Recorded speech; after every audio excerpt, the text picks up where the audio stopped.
Hello students, मैं Mahendra Singh study stand से। देखिए स्टूडेंट, पिछले 2 वीडियो में हमारा ये चैप्टर कंटिन्यू है, लेसन नंबर 9 पर्यावरण एवं धारणीय विकास, जो कि एनसीईआरटी का लेसन नंबर 9 है। इस लेसन में हमने आपको पर्यावरण के कार्यों के बारे में बात बताई है पिछले वीडियो में, साथ साथ पर्यावरण संकट के बारे में बात की है। हमने ये बात की है कि विश्व आज सामना कर रहा है पर्यावरण संकट का, हर देश सामना कर रहा है पर्यावरण संकट का। क्या है पर्यावरण संकट? पर्यावरण संकट हमने आपको बात बताई कि संसाधन जितने बन रहे हैं, यूज उससे ज्यादा हो रहे हैं, संसाधनों का दुरुपयोग हो रहा है, अत्यधिक प्रयोग हो रहा है, जिससे संसाधनों की कमी हो रही है। आने वाले समय में हमें लग रहा है कि संसाधन खत्म हो जाएंगे और हमारे जीवन को खतरा पैदा हो जाएगा। इसी पर्यावरण संकट की जो प्रक्रिया है, यही इसमें विश्व में 2 तरह की समस्याएं दी हैं। आपसे ये क्वेश्चन पूछा जाता है एनसीईआरटी में कि विश्व के तौर पर पर्यावरण संकट की 2 समस्याएं क्या हैं। तो विश्व के तौर पर पर्यावरण संकट की 2 समस्याएं जो हैं, उनका नाम है, एक तो है वैश्विक ताप वृद्धि, इंग्लिश में वर्ड बड़ा जाना पहचाना है ग्लोबल वार्मिंग, और दूसरा है ओजोन अपक्षय यानी कि ओजोन डिप्लेशन। ये दोनों चीजें कुछ ना कुछ स्टूडेंट ने छोटी क्लासों से ही पढ़ी होती हैं। मेरे हिसाब से 5th-6th क्लास में ही इसको बताया जाता है, छोटी क्लासों से शुरू हो जाता है। तो बहुत कुछ स्टूडेंट्स को इसके बारे में थोड़ा बहुत पता होता है, लेकिन हमारे इस लेसन में भी ये 2 समस्याएं हैं, यानी कि विश्व की पर्यावरण संकट की 2 मुख्य समस्याएं जो हैं, वो है एक तो ग्लोबल वार्मिंग, वैश्विक ताप वृद्धि, और दूसरी ओजोन अपक्षय। इस वीडियो में हम इन दोनों को आपको क्लियर करेंगे, डिटेल में बात करेंगे इनके साथ, और साथ साथ पर्यावरण से जुड़ी हुई और भी कुछ समस्याओं के बारे में इस वीडियो में हम बताएंगे आपको। तो चलिए हम शुरू करते हैं। पहला जो टॉपिक है इसका, वो है ग्लोबल वार्मिंग। हिंदी में कहते हैं इसको वैश्विक ताप वृद्धि या वैश्विक उष्णता। वर्ड पर जाइए, ग्लोबल वार्म, ग्लोब वार्म हो रहा है, पृथ्वी गर्म हो रही है। असल में क्या हो रहा है मैं आपको बताता हूं, समझ लीजिए। कुछ थोड़ा बहुत आपको पहले से पता होगा, हमारा विश्व की भी एक अपना टेम्परेचर है। जैसे बॉडी का टेम्परेचर होता है, ऐसे ही पृथ्वी का भी एक टेम्परेचर है। और पिछले कुछ समय से, पिछले सदी से ये महसूस किया जा रहा है कि पृथ्वी का तापमान बढ़ रहा है, यानी कि पृथ्वी पर गर्मी बढ़ रही है। वार्म होना, गर्म होना, उष्णता मतलब गर्मी, यानी पृथ्वी पर गर्मी बढ़ रही है। उसका जो तापमान है वो भी एक सेटल तापमान है। जैसे इंसान की बॉडी का 36 डिग्री सेल्सियस होता है, ऐसे ही पृथ्वी का भी एक तापमान है, लेकिन वो बढ़ रहा है। तो समुद्र का जो एरिया है, समुद्र की जो ऊंचाई है, वो भी बढ़ रही है, यानी समुद्र में पानी बढ़ रहा है, आप कह सकते हो। तो ग्लोबल वार्मिंग का मतलब आसान शब्दों में क्या निकलता है? वो ये निकलता है कि पृथ्वी के औसत तापमान में, जो एवरेज तापमान है पृथ्वी का, सारे विश्व का, पृथ्वी का, वो बढ़ रहा है। और ये पीछे सदी में माना गया है, अध्ययन किया गया है, और उसके डाटा के हिसाब से एवरेज 0.6% पिछले 100 सालों में पृथ्वी का तापमान बढ़ा है, और अब ये और तेजी से बढ़ने की ओर आया है। हमने ये बात बताई है कि पृथ्वी और समुद्र के तापमान में औसत वृद्धि को हम नाम देते हैं ग्लोबल वार्मिंग। जैसे मैंने अभी बताया, 0.6 डिग्री की वृद्धि हुई है पिछली सदी के अंदर। क्यों होता है ग्लोबल वार्मिंग? बड़े सारे कारक हैं, बड़े आसान कारक हैं। देखिए, औद्योगिक क्रांति हुई, पृथ्वी के अंदर गर्मी जो पैदा हो रही है, उसमें कई सारी चीजों को आप लेकर चलिए। गर्मी क्यों पैदा हो रही है? औद्योगिक क्रांति हुई है, उद्योग धंधे बड़ी मात्रा में निकल रहे हैं, जिनमें प्रदूषण, वायु प्रदूषण होता है, आप समझिए, जिनसे निकलती है कार्बन डाइऑक्साइड, क्योंकि वहां कोयला जलाया जाता है, तो कार्बन डाइऑक्साइड निकलती है लगातार। जितने भी ईंधन जलाए जाते हैं उनसे कार्बन डाइऑक्साइड निकलते हैं, मोस्टली, ज्यादातर CO2 कहते हैं हम उसको। व्हीकल हैं, वो भी बढ़ते चले जा रहे हैं, वाहन बहुत ज्यादा तेजी से बढ़ रहे हैं, उनके धुएं से भी कार्बन डाइऑक्साइड निकलती है। ऊर्जा के रूप में गांवों के अंदर बहुत सारा लकड़ी जलाई जाती है, पत्ते जलाए जाते हैं, उनसे भी कार्बन डाइऑक्साइड निकलती है।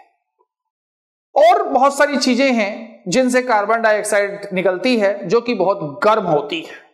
अब इनका ऑब्जर्वेशन, इनको ऑब्जर्व कौन करता है? इनको ऑब्जर्व करते हैं वन, पेड़ पौधे। आपको पता है पेड़ पौधे कार्बन डाइऑक्साइड लेते हैं, अब वन जो है वो कम हो रहे हैं। दिमाग से सोचिए कि वनों का विनाश हो रहा है, कार्बन डाइऑक्साइड ज्यादा निकल रही है, तो उसे ऑब्जर्व, उसको समाहित कौन करेगा, ऑब्जर्व कौन करेगा? मुश्किल की ये बात है। तो कार्बन डाइऑक्साइड की बहुत ज्यादा मात्रा ने विश्व की अंदर उसके तापमान को बढ़ाने में एक रोल प्ले किया। हमने कारण में आपको बताया है औद्योगिकरण है, उद्योगों का बहुत ज्यादा मात्रा में स्थापना हो रही है, हर देश औद्योगिकरण की तरफ बढ़ रहा है जी, और वो गैसें वहां से निकल रही हैं। जीवाश्म ईंधन पर लकड़ी पत्ते इनको जलाया जाता है, गांव में जलाया जाता है लकड़ी को, बहुत ज्यादा पत्तों को जलाया जाता है, वाहन हो ही रहे हैं, ऊपर से वनों का विनाश हो रहा है, डिफोरेस्टेशन हो रहा है, वो एक अलग प्रॉब्लम है। तो वो सारी चीजें देखिए, ये सारी जो CO2 है वो वातावरण के अंदर, पूरे एटमॉस्फेयर के अंदर फैल रही है, और उससे ही हमारा जो समुद्र है उसका तल बढ़ रहा है। पृथ्वी जो है CO2 की वजह से बहुत ज्यादा गर्म होती चली जा रही है, और इस गर्मी का क्या परिणाम निकल रहा है आप देख रहे हो, समझ रहे हो। इसके परिणाम, बल्कि मैं इसे कहूंगा ये इसके दीर्घकालीन परिणाम है। आगे चलकर आप इसमें और भी बातें देखते चलोगे। सबसे बड़ी बात, विश्व में कई सारे ग्लेशियर है, आपको पता है, ध्रुवीय बर्फ कहते हैं हम उसको।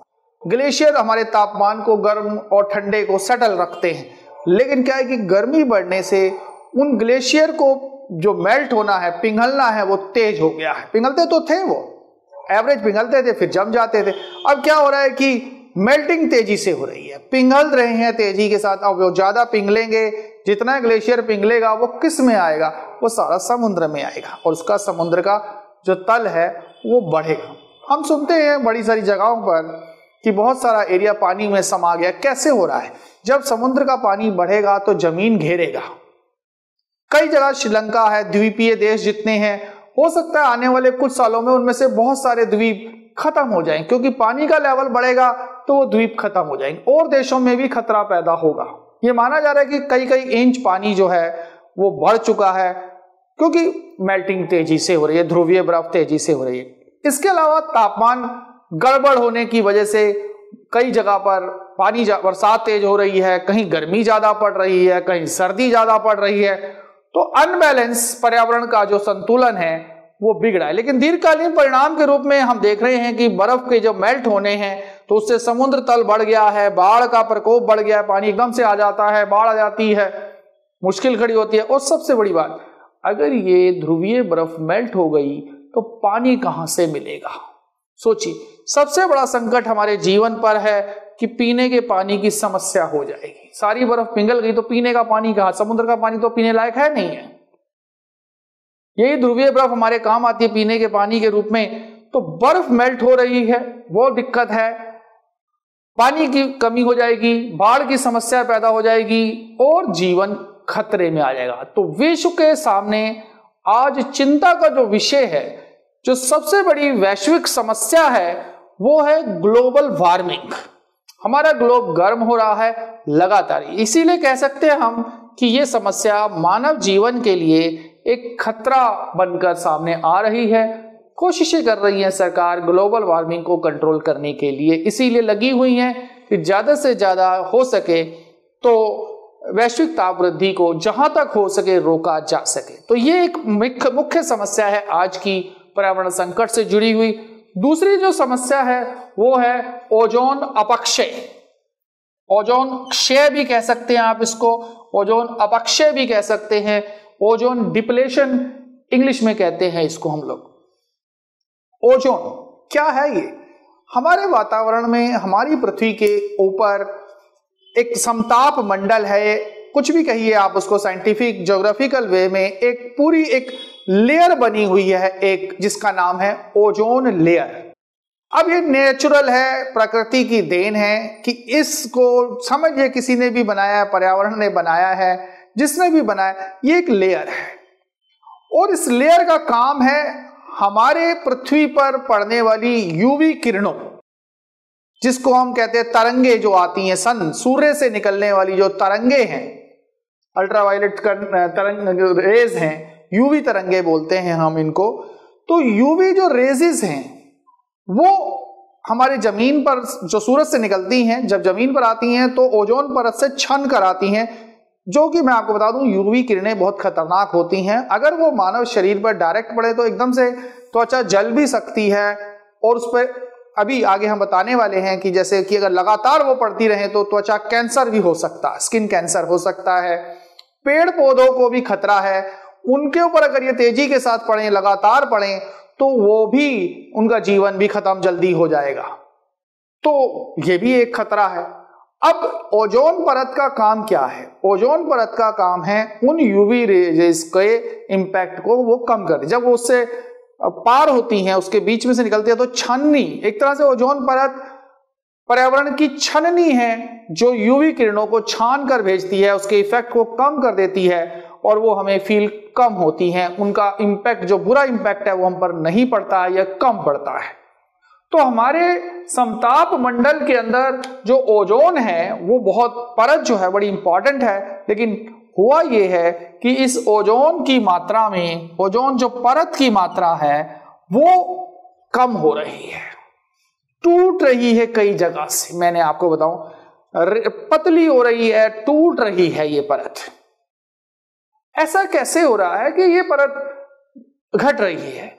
ये बात डेटा से भी बताई गई है कि एक डेटा किया गया जब कलेक्ट, तो 79-99 में ओजोन परत में 5% की कमी आई है। अंटार्कटिका के पास ये फील किया गया है कि ये परत टूटी हुई है।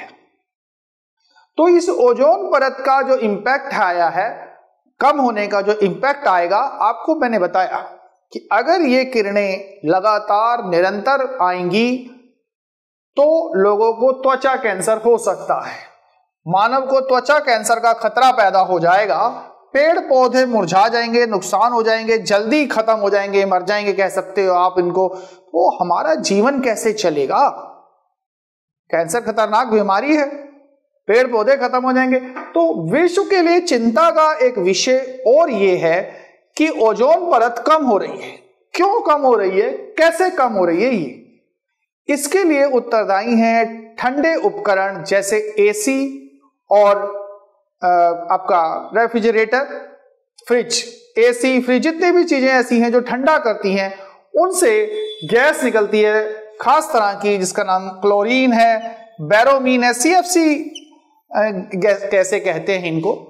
तो ये जो क्लोरोफ्लोरोकार्बन जो गैसेस हैं, ये ओजोन परत को वीक कर रही हैं, उसको ब्रेक कर रही है। और आप ये देख रहे हो कि आज विश्व के अंदर बड़ी तेजी के साथ फ्रिज, एसी का यूज हो रहा है। पहले तो एसी एक घर में किसी में होता था, अब हर घर में होता है, हर कमरे के हिसाब से होता है। फ्रिज बहुत ज्यादा यूज होने लग गए हैं, एसी बहुत ज्यादा यूज होने लग गए। तो ये CFC गैसेस जो हैं, इनका निकलना भी स्पीड से तेज हुआ है और इसने ओजोन परत को नुकसान पहुंचाया है। ओजोन परत में कमी लाने का काम कर रही हैं ये गैसें। अब अगर ये गैसें लगातार निकलेंगी, चलेंगी, तो फिर ओजोन परत पर नुकसान होगा और मानव के लिए खतरा पैदा होगा। ग्लोबल वार्मिंग से भी खतरा पैदा हो रहा है, यहां से भी खतरा हो रहा है। तो विश्व के लिए ये एक चिंता का विषय है कि किस तरह से इसे रोका जाए। तो दो समस्याओं पर हमने आपको बात की है। तो स्टूडेंट, हम पर्यावरण संकट के अंतर्गत ही कुछ चुनौतियों की बात करेंगे। बहुत आसान चीजें हैं, आप लोगों ने पहले से थोड़ी थोड़ी पढ़ी होती हैं, चैप्टर भी इजी है इसीलिए मैं कहता हूं। हम बात करेंगे कुछ ऐसी चुनौतियों की जो हर देश सामना कर रहा है, भारत भी कर रहा है। इसीलिए मैंने एक हेडिंग रखा है, भारत में पर्यावरण चुनौतियां। हो सकता है इस वे में आपको कोई क्वेश्चन भी आ जाए कि भारत में पर्यावरण से जुड़ी हुई चुनौतियां क्या हैं। ये क्वेश्चन भी है, इसीलिए मैं आपको इस हिसाब से बता रहा हूं। तो भारत में पर्यावरण की चुनौतियां, या कहिए कि टोटल पर्यावरण संकट के अंदर ये शामिल है। पर्यावरण संकट एक्चुअली सारा कुछ मिलाकर ही होता है जो हम बात करेंगे। जैसे हमने बताया, प्रदूषण है, वायु प्रदूषण, जल प्रदूषण पर्यावरण संकट का ही एक हिस्सा है। उसी तरह कुछ और चीजें भी हैं, वो सब हम अभी इसी वीडियो के अंदर 2-3 चीजें आपको अभी बताएंगे। देखिए, एक चीज है, बहुत आसान चीज है, भूमि क्षय। वैसे आप इसे भूमि प्रदूषण भी कह सकते हो, मैं इसको कहूं तो ये भूमि प्रदूषण भी है। वायु प्रदूषण आसान चीज है, जल प्रदूषण आसान चीज है, इसलिए बहुत ज्यादा बताने की जरूरत नहीं पड़ती है। भूमि प्रदूषण, भूमि क्षय, भूमि क्षय कह सकते हैं आप। अक्षय मतलब होना, क्षय होना मतलब लैंड डिग्रेडेशन, लैंड का डिग्रेड होना, डाउन होना। देखिए, लैंड, जमीन, जो भूमि की, पृथ्वी की ऊपरी सतह है, वो ऊपरी सतह लेवल जो है वो बहुत काम का है। उसके ऊपर जंगल है, उसके नीचे वाटर है जो हमको पानी देता है, ग्राउंड वाटर देता है, और जंगल है भूमि की सतह के ऊपर। वो जंगल जो है हमारे पर्यावरण का एक बैलेंस है। वन है, आप जानते हो, वन में जीव जंतु भी हैं। वनस्पतियां एक वर्ड होता है, वनस्पतियां हैं, वेजिटेशन बोलते हैं जिसे हम लोग। ये वनस्पतियां कई तरह की जड़ी बूटियां भी होती हैं, हमारे पर्यावरण की बहुत जरूरी चीजें हैं। छोटे छोटे पेड़ पौधों को वनस्पतियां कहते हैं। कई तरह की औषधियां भी इनके अंदर होती हैं। ये सब वनस्पतियां टाइप होती हैं और कहीं ना कहीं जीवन के लिए बहुत जरूरी भी होती हैं। सब जंगलों में पाई जाती हैं, वनों में पाई जाती हैं, और ये सब जमीन के ऊपर ही है, ऊपरी सतह के ऊपर है। साथ साथ ये जमीन के अंदर मिट्टी जो है वो उपजाऊपन भी देती है, जिससे कि उपज पैदा होती है, खेती होती है, और वो हमारे खाने का अनाज पैदा करती है। खाने की जो चीजें हैं वो उस पर पैदा होती हैं। तो ये भूमि हमारे लिए बड़ी महत्वपूर्ण है, लेकिन इस भूमि की सतह पर नुकसान हो रहा है, क्षय हो रहा है, डिग्रेड हो रही है, खत्म हो रही है। कुल मिला के अगर इसका कोई मीनिंग निकाला जाए तो वो यही है कि भूमि या मिट्टी की गुणवत्ता में कमी, क्वालिटी डाउन हो रही है ऊपरी सतह की, उसकी गुणवत्ता कम हो रही है। आप इसे कह सकते हो कि उपजाऊपन में गिरावट आ रही है।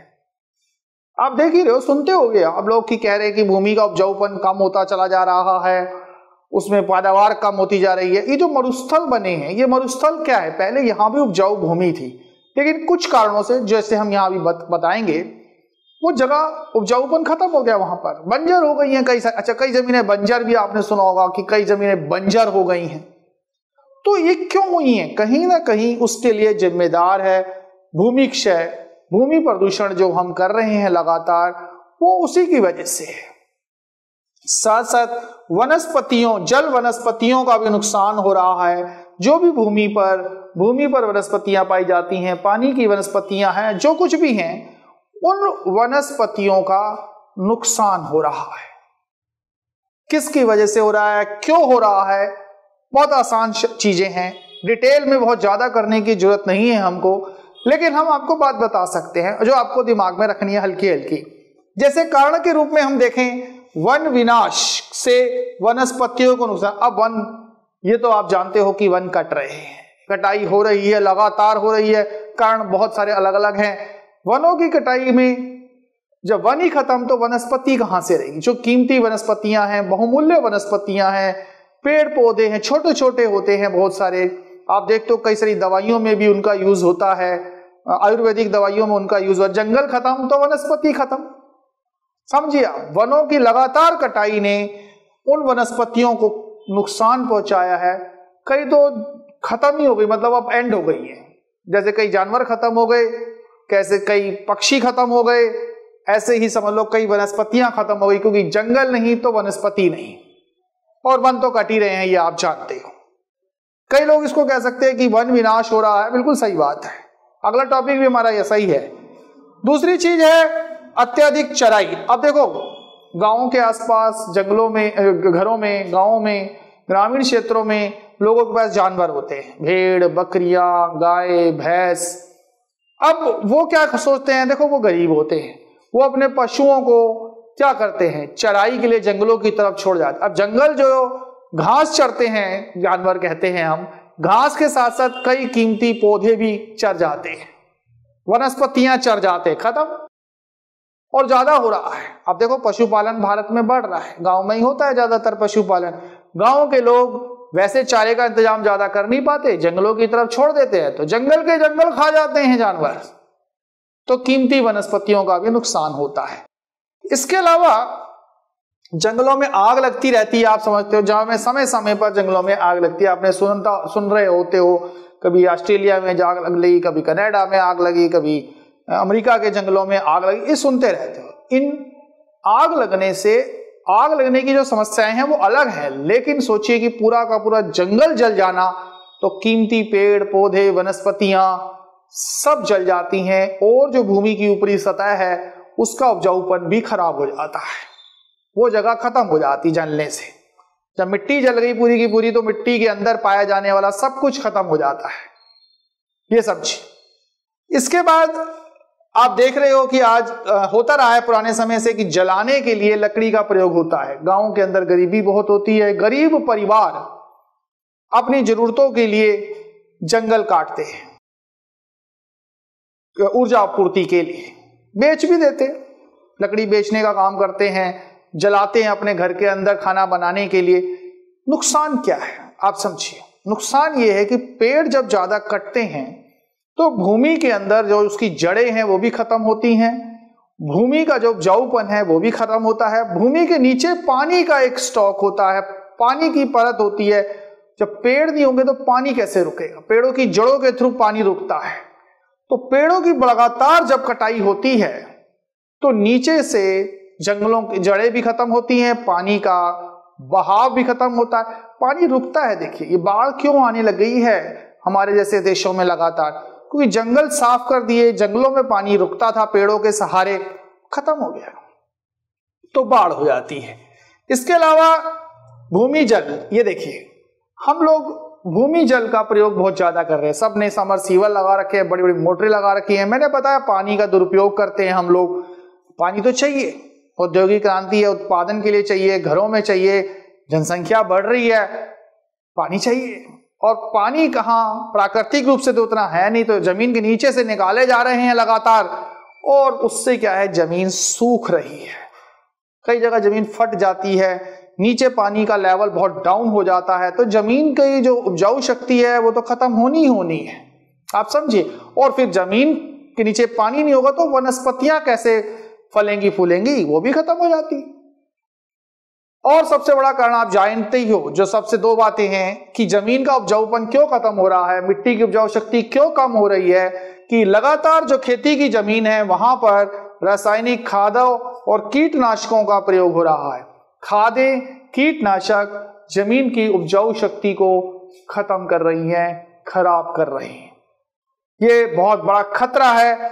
भूमि क्षय का सबसे बड़ा बहुत बड़ा कारण जो है वो है रासायनिक खादों का प्रयोग, कीटनाशकों का प्रयोग। इसके अलावा जंगल कट रहे हैं, वन भूमि खत्म हो रही है। क्यों? उसका एक और कारण है कि लोग बढ़ रहे हैं, तो निवास रहने के लिए भी जो वन भूमि है उसका अतिक्रमण, उस पर कब्जा किया जा रहा है। जंगलों को मात्रा जब कम होगी, रहने के लिए बनाओगे जंगल, मतलब कहानी क्या है? कहानी यह है कि जंगल खत्म हो रहे हैं तो वनस्पति खत्म हो रही है, जंगल खत्म हो रहे हैं तो पानी का जो नीचे का स्टोरेज है, सिस्टम है, वो भी खराब हो रहा है, और जिससे कि ओवरऑल भूमि की जो गुणवत्ता है, मिट्टी की जो गुणवत्ता है, ऊपरी सतह जो है वो खराब हो रही है, उसका उपजाऊपन जो है वो डाउन हो रहा है।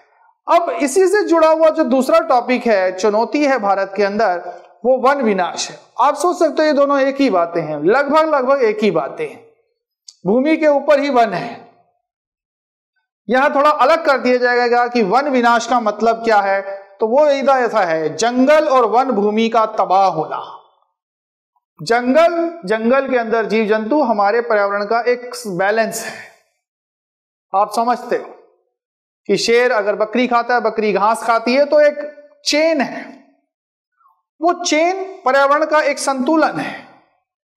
जंगल वन भूमि के अंदर वनस्पतियां हैं, अभी हमने बताया, जो हमारे जीवन के लिए जरूरी है। उपजाऊपन बना हुआ है, नीचे पानी का वो सिस्टम सेटल करके रखते हैं। लेकिन वन विनाश हो रहा है भारत के अंदर, विश्व के अंदर। वन विनाश ने पर्यावरण का संतुलन जो है वो खराब किया है। ये आजकल सुनते हो आप, अचानक से बहुत बारिश हो गई, अचानक से बहुत गर्मी पड़ रही है, अचानक से बहुत सर्दी पड़, ये पर्यावरण संतुलन बिगाड़ा कैसे है? वन विनाश की वजह से। वनों का अपना रोल होता है तापमान को सेट करने। ग्लोबल वार्मिंग का भी एक बहुत बड़ा कारण वन विनाश है। वन हवादार होते हैं, इनमें मौसम सही रहता है, लेकिन जब वन ही खत्म हो गए तो गर्मी तो बढ़नी ही बढ़नी है। हाँ, वन खत्म हो गए तो कार्बन डाइऑक्साइड का ऑब्जर्व कौन करेगा? एब्जॉर्ब करने की पावर भी तो वनों में ही है, अब वो आप कम कर रहे हो। तो वन विनाश होने से ग्लोबल वार्मिंग को भी बढ़ावा मिला है। क्यों हो रहे हैं वन विनाश? बड़े आसान कारण जो ऊपर हैं, कुछ मिलते जुलते हैं। एक तो औद्योगिकरण लगातार हो रहा है, उद्योगों को कई जगह पर कई कामों में लकड़ी चाहिए, लगातार वो कटाई करवाए जा रहे हैं उद्योग अपनी जरूरतों के लिए। घरेलू जरूरतें भी बढ़ गई हैं, जनसंख्या विस्फोट मैंने आपको बताना चाहूंगा। लगातार जनसंख्या बढ़ी है, जनसंख्या को लकड़ी की जरूरत है, फर्नीचर के लिए जरूरत है, और कई काम है जिसके लिए लकड़ी का प्रयोग होता है। तो जनसंख्या ज्यादा है तो लकड़ी की जरूरत है, तो वन कटे जा रहे हैं, रहने के लिए घर बना रहे हैं, जैसे मैंने अभी ऊपर बताया। शहरीकरण हो रहा है, शहर बन रहे हैं, गांव की जगह बड़ी बड़ी जगहें जंगलों की काट कर वहां शहर खड़े कर दिए जा रहे हैं, तो जंगल तो अपने आप ही कम होगा। तो जंगली शहरीकरण है, औद्योगिकरण है, जनसंख्या का बढ़ना है। इसके अलावा एक ऊपर बात बताई है कि गरीब लोग वन की कटाई करते हैं अपनी ऊर्जा जरूरतों को पूरा करने के लिए, साथ साथ कुछ बेच भी देते हैं, तो अपनी गरीबी को कम करने के लिए जंगल काटते रहते हैं। और एक पॉइंट और है जो आपको लगेगा बहुत सही होता है लेकिन खराब कर देता है। सरकारें बड़ी नदी घाटी परियोजनाएं बनाती है, बांध परियोजनाएं बनाती है, बिजली के लिए बांध बनाती है, कई सारी उद्देश्यों को पूरा करने के लिए परियोजनाएं बनाती है, डैम बनाती है। अब उन डैम को बनाने के लिए आखिर जगह कहां आती है? विशाल भू क्षेत्र लगता है, ज्यादातर जंगल एरिया के आसपास होता है, तो पूरे के पूरे जंगल साफ करके वहां नदी घाटी परियोजनाएं लगती हैं। तो ये भी वन विनाश का एक बहुत बड़ा कारण है। तो इस वीडियो में स्टूडेंट्स हम इन दो चुनौतियों के साथ और दो आपको मुख्य संकट बताए हैं इसके अंदर। तो आगे हमारे और वीडियोस के लिए हमारे इस चैनल से जुड़े रहिए, और हमारे चैनल को अगर अभी तक आपने सब्सक्राइब नहीं किया है तो उसे जरूर सब्सक्राइब कीजिए, वीडियो को लाइक करना ना भूलें और साथ साथ से शेयर भी कीजिए।